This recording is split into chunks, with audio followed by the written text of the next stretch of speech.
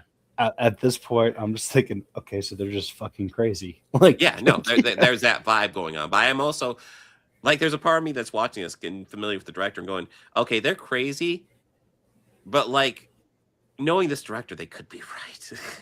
Yeah. So there's always that not sure. Like, but yeah, obviously they've gone down insane internet pipelines. He even talks about how he's done alt-right stuff, he's done lefty stuff. He just seems like a dude who doesn't know what's up, and he decided to lean into Andromedans are trying to conquer the Earth theory and go all in on it. And Don is his buddy. He doesn't seem like he's all there, but he means well. So they kidnap Emma Stone. They're trying to get information on Andromeda, and then there's this cop. He did something to Jesse Plemons when he was younger. It's not said what, but we can kind of draw a conclusion based on how they're talking. Because essentially he's saying, I'm so sorry, I've never done that again, and I'm so sorry I did that to you. And Jesse Plemons is like, it's fine. And yeah, I think it's fair to say he got damaged from that. But yeah. But yeah, so Emma Stone, they think she's an Andromedan. They're holding her hostage. And then you find out slowly that like she's being like she like he works for the same business she is like the executive of. And his mother, who's played by Alicia Silverstone, which I was like, man, she looks familiar. I looked her up. I was like, holy shit. I think she's way too young to be Jesse Plemons' mother, but yeah. That was her. Yeah. Wow, that yeah. Yeah. Well, I mean, she's not dressed up or anything. She's just in a hospital bed for the most part in this movie. Yeah. But yeah, she's his mother, and she's like dying, and he's part of it is he's trying to get the Andromedan to give him the cure for that, fix that her illness. And yeah, so I mean, you can imagine Jesse Plemons is kind of insane in this. Emma Stone is, kind of like rich, but like entitled. She's like, yeah, if you hold me hostage, it'll be like, kidnapping the governor, but worse. Which, probably it depends how much, it depends how much money she has, honestly. Like, is she more a figurehead? Although, like, knowing more of the movie, she's not just a figurehead. She's definitely a significantly power player.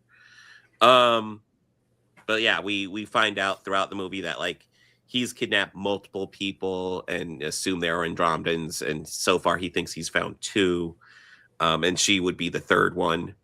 But he's killed all of them pretty much, which is like holy shit. But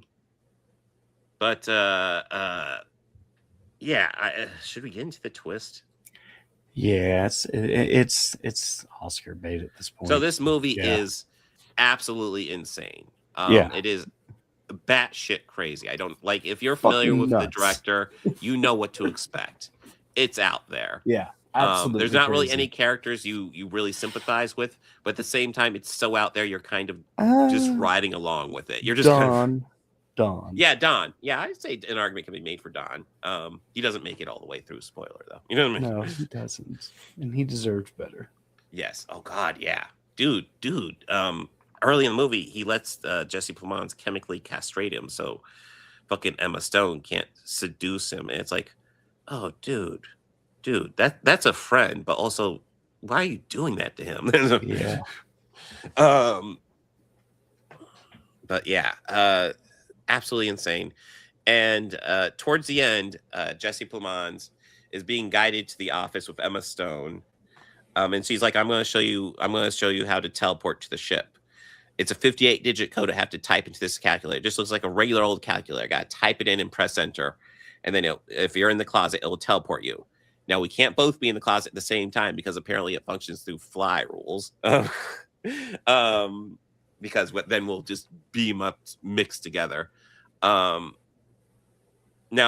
obviously it's all bullshit. So it's like, okay, yeah, she's just making shit up. And he has a bomb to make sure everything's going all right. And one of the things I thought was funny was like she draws these curtains, but obviously you can see through the curtains. And one of the things he asks is, hey, can they see us in here? And she's like, oh no. And I'm like, of course they can see you. You can see them clearly. What the fuck? Yeah, he has a bomb to protect himself. The bomb goes off unexpectedly because it's just a hardwired, not particularly professionally made thing. And then, that apparently is the end of the movie. He blows himself up. He's returned to the authorities. And then suddenly she wakes up in the ambulance after kind of getting the injury from the explosion. And then she rushed over to the closet, grabs the calculator, hits enter, and beams to her Andromedan ship. And they have this conversation where essentially they say, oh yeah, human beings are fucked. We should just give up on them. And then they click a switch. We see her just pop this bubble, and then all the humans on planet Earth die. Yeah. We see dogs and cats still around. So I guess, I would die, but Elon would still be all right. But oh my God. It was wild. Obviously, this is saying a lot about social media rabbit holes and stuff like that.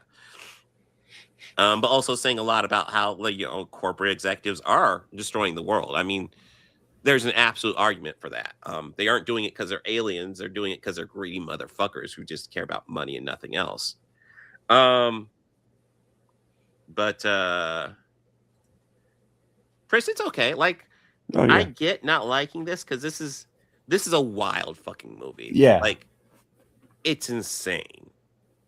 I know I was the first movie that got me interested in this director, and I tracked it down, and it was wild. Was I think it was The Lobster. I don't know if you know the plot of The Lobster, Bobby, but it is a movie starring Colin Farrell, and he is a person who has been single for too long. And in this culture, when you've been single for too long, you join this camp. And I think you have like a year. And if you don't hook up with someone else in the camp and, get married and live your life forever, within a year, you become just a random animal to live out the rest of your days. And Colin Farrell chooses a lobster. So if he doesn't find somebody to hook up with, he's going to become a lobster at the end of the year. Okay. Okay. And it's like, oh, that's weird. I kind of dig the social commentary. Chris, me yeah, too. Yeah. Me too. I am just so happy that it didn't get nominated for anything. Mm-hmm. What are you talking about? Oh, Dances with Smurfs 3. It got 2. It got visual effects and shocker. Yeah, which is cat laser costumes. pointer. And I'll be honest, I don't think costumes really I don't know why it got costumes because it's all fucking computer generated. Like what? Like you talk about the military uniforms? Like why? Cat laser pointer. Yeah. Yeah, I don't. Yeah. But yeah, I definitely enjoyed this more than Dances with Smurfs 3. Yeah. This was far better than Dances with Smurfs 3. Yeah, I was actually just looking up some of the. So we're going through all Best Picture, right? I'm gonna try to. That Best Picture is definitely a category to hit up, and then very few movies get nominated for Best Picture and nothing else. That's a good one. We can watch Frankenstein again. I'm okay with that. Well, I'm trying to get the stuff we haven't seen yet. Although I will say, there's some for Frankenstein where I'm like production design, makeup. I think supporting actor is a decent pick for Frankenstein as well. We'll have to see. There's actually good picks for supporting actor this year. I don't know. There's good picks for everything. Yeah, I've heard Kinds of Kindness isn't all that great, unfortunately. I did not get a hold of that one. Well, he released that one really fast after Poor Things, which felt weird because it usually takes a little bit longer. Oh yeah, no, I don't know why. Fucking fucking Dances with Smurfs 3 got fucking costume design. It's CGI. Come on, it's not costumes, isn't it? Yeah, I'm looking up that right now. Are you Mm-hmm. makeup and hairstyling?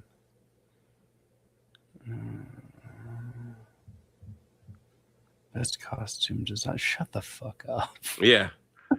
Like what? Listen, visual effects. Okay, like visual effects will frequently have like ones where it's like, okay, I don't think it's a great movie, but I get why it's there. And that's gonna win because they got to stroke Cameron's ego. Mm-hmm. Well, I mean, fucking Jurassic World Rebirth got visual effects too, and not a great movie. Not a great.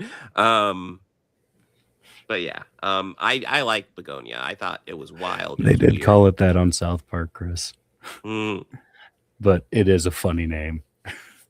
It is, and it's funny you say that, and it's like, yeah. I don't think Wicked got Yeah, costuming Wicked or 2 anything. didn't get any, and I wasn't. It didn't get anything. So Yeah, I'm not really crying, but.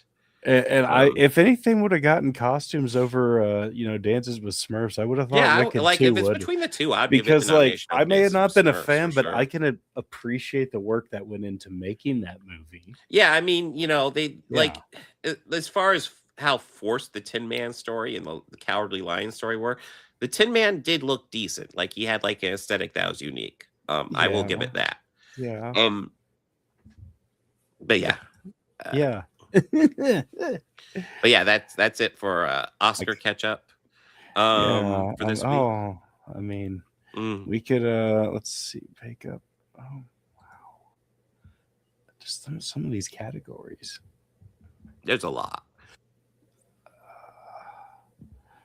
Best production design. Mm-hmm.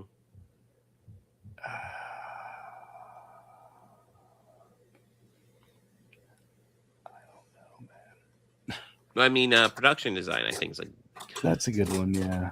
Yeah, for like I'll look over it. I remember thinking. I think on Google's page, it has like actor and or it has best film, and then best picture, best actor, best international film, and then best actress, and best. Just the order of them. I'm just surprised production is so far down from at the end. That was more just me going like, wow, that's what's near the tail end. So is Dances with Smurfs a real thing? Yes. But for some reason, they retitled it Avatar: Fire and Ash. I don't know why. The original title was Dances with Smurfs 3. And it is well known. Yeah, I'm not as hateful towards it, but I am getting sick of how fucking redundant it is. Like you just realized that he just made the same fucking movie again. 3 fucking times. 3 fucking times. And I was willing to forgive the second one, but like, okay, this was not that long afterwards. Why are you doing the same fucking movie again? I swear to God, if it's going to be a tribe living in the trees Ah. that can control the vines.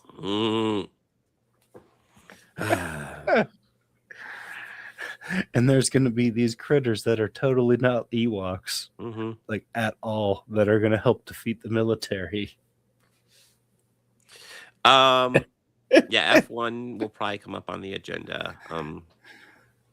Yeah, I don't know. Like, I know, like, to my understanding, it's a decent movie. I know all the judge rallied behind it, and I was like, oh, yeah, it's great. Finally, a white guy gets a chance to do a movie where he gets to rise above it. Big Fieldy, I'm just happy somebody else uses that phrase. That's that's fucking nice. You enjoy yourself. That's nice. Yeah, that is always great. Nice. That's always fun. I'm happy to hear it. See, I'm torn because I might do that tonight because it typically does help when I'm feeling crappy, but I don't know if I quite feel up for it.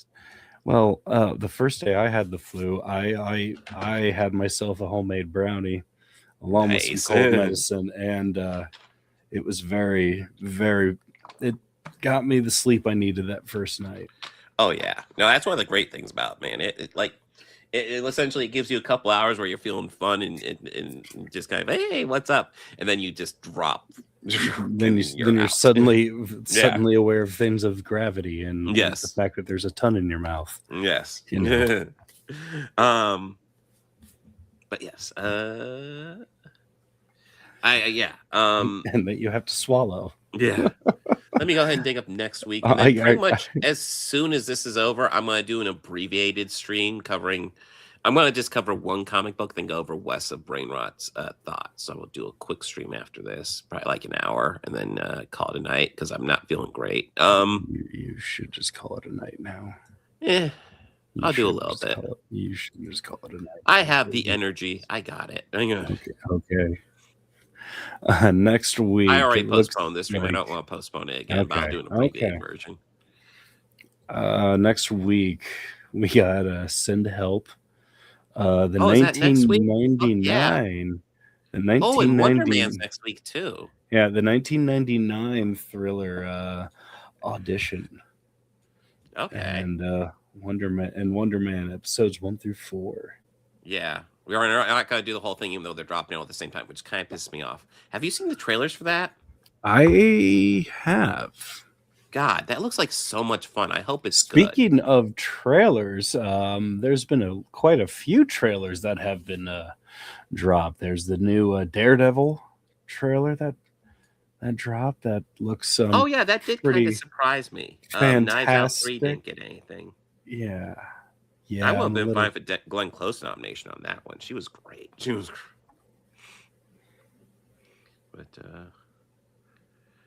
But yeah. And then I'll figure out an Oscar movie. Figure it out. I do want, like, Sentimental Value is the one I'm trying to get ready to go, but I'm having issues with the subtitles.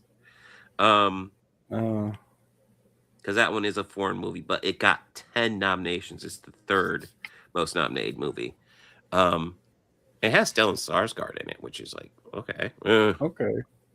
But did you also hear that the guys behind Michael and Lloyd, the creative force behind Troma Entertainment and Troma Films? Yeah. So they originally set out to make like a full feature length sequel to like the Toxic Avenger. But instead, there's just like so much footage that they re-chopped it up into 2 separate films. That there's coming this summer is this film that's going to be called Mr. Melvin. That is supposed to be the sequel that is what they originally wanted to do. So it's they're recutting 2 and 3 again. Listen, in having it be the original sequel they wanted to make to the original film. Listen, I have a little bit more money now than I've had before. Next time I go to Whorehound, I'm definitely giving some love to that table. I did the last time I was there, and I found Electric Apricot, which is one of my all-time favorite of the latter films because it's a movie Les Claypool made. Yeah. I mean, I saw the new Toxic Avenger at Walmart, and I was like, that's tempting because I really enjoyed that. I was like, you know what? I'm going to wait because I imagine they'll have it at the table. I'll just get it there and just give the money directly to the source. Give them the money. Yeah, it's definitely worth it. And then what's great is if you're watching this and you're ever at a convention and the Troma booth is there and Lloyd Kaufman is there, I promise you, just wait. He will sign whatever and pose with the photo with you. That's amazing. I do know you shared that photo. It's like, oh, that is badass. He is the nicest guy in the world. He seems nice, yeah. Funny is he asked me my name, and it was just like, yeah. And I said Rob, and he wrote a personal, which he wrote pretty much the same thing for like, everyone or a variation of the same few things. But like Rocket Rob, Topsy loves him, and then posed with people who were dressed as characters from the movies. This guy who's dressed as Toxie got right up in my ear. Yeah. And was just That's awesome. I'm just trying not to laugh. But yeah, at least we got Deuce Bigalow out of the way. So yeah, that's good because the second one, as I recall, is I've never seen the second one. So. At least Til Schweiger's is in the second one, and he is probably the greatest German actor. Apparently, he's at like Tom Cruise over there, or something like that. Oh, geez. Because you remember he was in SLC Punk. It seems familiar. He played Mark, their crazy foreign friend. Oh as they called him, shit! yeah. Yes. Okay. Yeah. And he Yeah, is yeah. also in Inglorious Bastards. He was Hugo Stiglitz, and he was in Ministry of Ungentlemanly Warfare. So he gets work fairly consistently in the States, but I mean, he kind of is a little typecast. Yeah. But You know, I know, I really, I yeah. want. It's been a long time since I've seen Inglourious Basterds. I won't mind rewatching it, but at the same time, it's kind of tainted just knowing how much of a dick Tarantino is. It's like, yeah, the fuck, man. I always knew he was kind of a dick, but like, I the always fuck. knew he was kind of an asshole, and a lot of But- it, I was just kind of, you're just a prick. Yeah. But I can look past a lot of it. Like straight up shitting on fucking Paul Dano and, And Matthew Matthew Lillard Lillard, and like, Owen dude, Wilson. And it's like, what the fuck did any of them do to you? yeah. Well, I always like to liken it to my first car accident. So I'm sitting in the dorm, and I have my roommate comes in and says, "You were just in an accident," and I'm like, "I'm right here. How was I just in an accident?" It turns out somebody was backing up and hooked, like they backed up so close to my car, they hooked their front bumper to my back bumper. And I had this old fucking Chevy shaggin' wagon, and it peeled off their bumper like it was a can opener. It was just like my car was untouched, and they just fucking tore off their front bumper. That was my first car accident. Wasn't even outside, so obviously not my fault whatsoever. That's nice. But I liken that to what happened to Paul Dano that day when Quentin Tarantino said that, because he's just fucking relaxing, living his life, and all of a sudden he's hearing that everybody like Quentin Tarantino is shitting on him, and it's like, the fuck, man. Yeah, Matthew Lillard, he responded the best. Yeah. Fuck him. Yeah, just kind of like, okay, cool. Yeah, I'll live. Care. I'll live. I don't care. Yeah. But yeah. No. So that's so we got Wonder Man audition. Send help next week. Guys, make sure to like and subscribe. To all the channels. Yeah, Bobby Quarters over there. Organized Chaos Podcast, and of course Organized Chaos. We do this show almost every Tuesday. Yeah, we try to keep a regular schedule. Not always possible, especially with me working 2 nights a week, and I'm not 100% sure when those nights will be. Fortunately, this week it's tomorrow and the next day. That's good. Which is nice because it gives me a chance to sleep in. But guys, party on and be excellent to each other. Take care.